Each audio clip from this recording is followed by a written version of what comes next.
सबको पता है कि मेरे साथ क्या हुआ है, बार बार मुझे बोलना भी अच्छा नहीं लगता है, लेकिन मैंने अपनी इज्जत दांव पे लगा के, अपना करियर दांव पे लगा के आप सबके सामने आई हूँ और ये बात बोली हूँ ताकि सिर्फ मेरे साथ जो हुआ वो तो हुआ है, लेकिन और किसी के साथ ऐसा ना हो।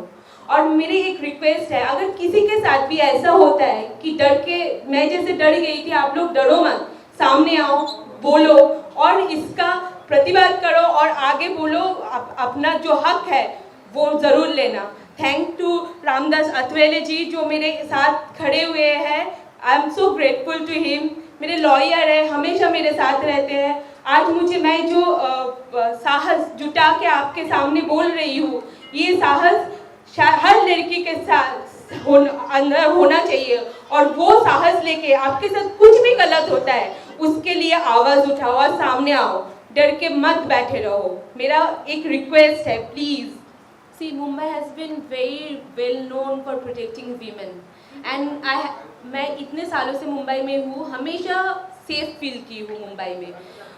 पुलिस मुझे कोऑपरेट कर रहा है, लेकिन अगर कोई ऊपर से या कोई इन्फ्लुएंशियल लोग उनको दबाव में डालेंगे तो उनके हाथ में कुछ नहीं रहता। लेकिन मेरा personal experience with police is they are cooperating me, they are very nice to me, but कभी कभी उनके हाथ की, उनके मतलब उनमें नहीं रहता है चीज़। It goes, if he gets like any other an influential people pressurize them, then they can not do anything. आपको एक बार रिप्लाई करना चाहती हूँ, इनको बोलो, मैजिस्ट्रेट के पास आपने जो बताया, हमने मांग रखी है कि मेरा स्टेटमेंट रिकॉर्ड किया जाए मैजिस्ट्रेट के सामने, ये हमने मांग रखी है पुलिस के सामने।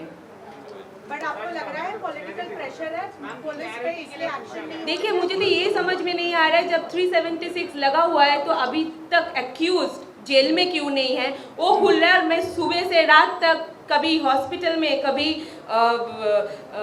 पुलिस स्टेशन में, कभी इधर कभी उधर, क्वेश्चनिंग सब कुछ मेरे साथ हो रहा है, लेकिन जो एक्यूज्ड है वो आराम से घर पे बैठा हुआ है और पता, उनको शायद ये भी फील होगा कि मेरे साथ लोग हैं जो ये चीज़, वो कुछ दिन भौंकेगी, कुछ दिन बोलेगी, कुछ भी होगा, फिर कल हम दबा देंगे, तो चुपचाप वो आराम से बैठे हुए हैं। होम मिनिस्टर अनिल देशमुख को मिलना चाह रही हैं आप? क्योंकि हाँ, एक्शन नहीं हुआ अब तक। हाँ जी, वो मेरे जो लॉयर है वो हम लोग डिसाइड करेंगे और आगे भी क्या करना है वो हम लोग सोच रहे हैं, आगे कैसे जाना है। इनसे बात कीजिए। इनका पायल जी का स्टेटमेंट मैजिस्ट्रेट के सामने अंडर सेक्शन 164 दर्ज किया जाने वाला है। हमने रिक्वेस्ट किया था 2 दिन पहले पुलिस को, तो उन्होंने सैटरडे को शायद उसका लेटर जारी किया है, आज कोर्ट में पहुंचा है और उनकी तारीख तय होगी आज, इनको कब मैजिस्ट्रेट के सामने जाके इनका बयान दर्ज करना है।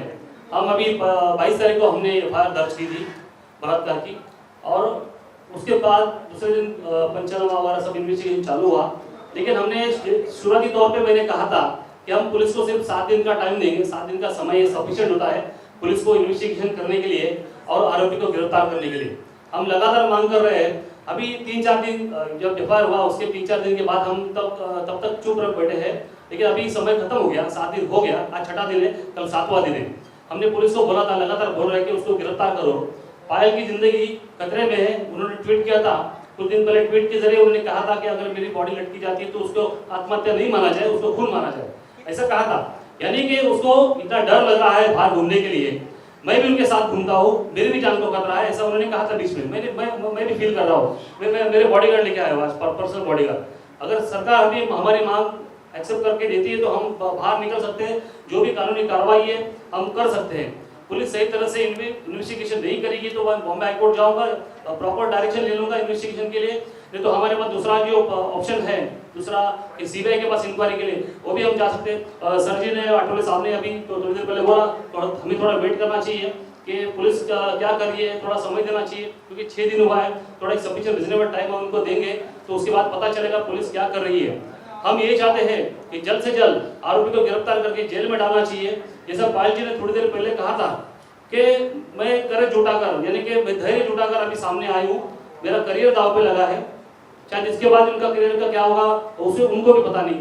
ये सब दांव पे लगाकर वो आगे आई है, उन्होंने एफआईआर दर्ज किया है। एक बड़ी हस्ती है फिल्म इंडस्ट्री की, अनुराग कश्यप बड़े डायरेक्टर है, बड़े निर्माता है, और उन्होंने ये इनके साथ जो कुकर्म किया है उसके बारे में उनकी जो आज हिम्मत हुई है, उनकी जो आवाज 5 साल से दबाई गई थी, तो आज आवाज़ बाहर निकली है।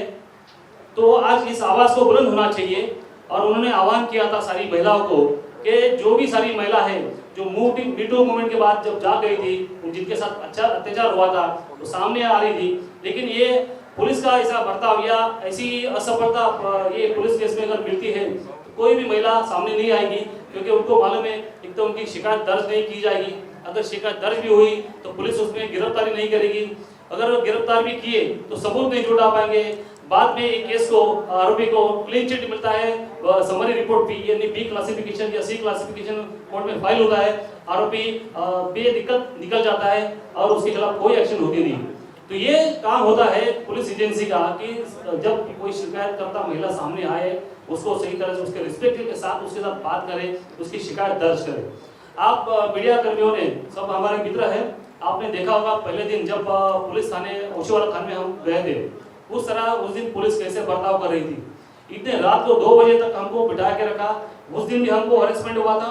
यहाँ पर वर्षों में हमारी शिकायत दर्ज हुई, उसके दूसरे दिन तीसरे दिन दोपहर को 3 बजे से लेकर रात को 11 बजे तक यानी कि 7 घंटा अस्पताल में इनको बिठाया गया।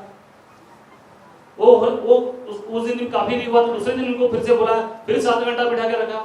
तो मेडिकल टेस्ट के लिए एक महिला को ये हैरेसमेंट है, एक तो उसकी शिकायत को लेता नहीं, शिकायत लेने के लिए पुलिस स्टेशन जाओ, अपनी इज्जत को दाव पे लगा के जाने के बाद शिकायत दर्ज होती है, फिर अस्पताल में जाना पड़ता है, उसको मेडिकल एग्जामिनेशन फेस करना पड़ता है, और वो भी एक दिन नहीं 2 दिन नहीं 3 दिन, 2 दिन के बाद फिर से इनको कल बुलाए इनको, कल उनको 7 घंटा बैठाएंगे। तो ये कहाँ का न्याय है, फिर ये कहाँ का हरासमेंट है। मैंने दूसरे भी अस्पताल में मैंने बहुत सारे क्रिमिनल ट्रायल चला है, दूसरे अस्पतालों में भी मेडिकल होता है, एक दिन में जो जांच करके जो विक्टिम होती है उनको एक सुखद अनुभव होना चाहिए, वहाँ पर एक अच्छा फील होना चाहिए, कंफर्ट लेवल फील होना चाहिए। तो ये देखिए, एक तो मैं no I am not taking calls because there are many innumerable calls are coming which are not saved in on my phone, so I am not taking calls. लेकिन as such मैंने जो बाहर से फील किया, जो मेरे दोस्त, जो उनके करीबी लोग हैं, जो मेरे भी दोस्त हैं, उन लोगों ने मुझे बार बार बोला है पायल घर से अकेले नहीं निकलना, नीचे तक तुम नहीं जाओगे अकेले, और बहुत केयरफुल रहना है क्योंकि you know what kind of people they are a kind of mafia gang. And every time even my dad said कि तुम कलकत्ता चले आओ, मैंने बोला नहीं, बॉम्बे बहुत अच्छे है और मेरे साथ रामदास जी जैसे लोग हैं, वो हमें सुरक्षा प्रदान करेंगे और मेरे साथ खड़े हैं, और मुझे इसको लड़ना है, मुझे भागना नहीं है। देखिए, तपसी मैं किसी का नाम नहीं लेना चाहती हूँ, कोई भी एक्ट्रेस है जो उसे सपोर्ट कर रहे हैं नहीं कर रहे, उनका पर्सनल थिंग है, शायद उनके साथ कुछ नहीं हुआ होगा, लेकिन मेरे साथ जो हुआ है मैं वो एक्सपीरियंस आपके सामने रखी हूँ, जो मेरे साथ हुआ, जो मैं इतने सालों से अपने आप अंदर लड़ रही थी जिस चीज़ से, उसको मैं सामने रखी। शायद उनके साथ कुछ नहीं होगा, बहुत अच्छी बात है, वो मुझे जानते भी नहीं, उनके फ्रेंड है, वो फ्रेंड को सपोर्ट करेंगे कि मुझे सपोर्ट करेंगे, ये उनका कोई दोष नहीं है, ये हो ही सकता है। That's very much cool. Thank you.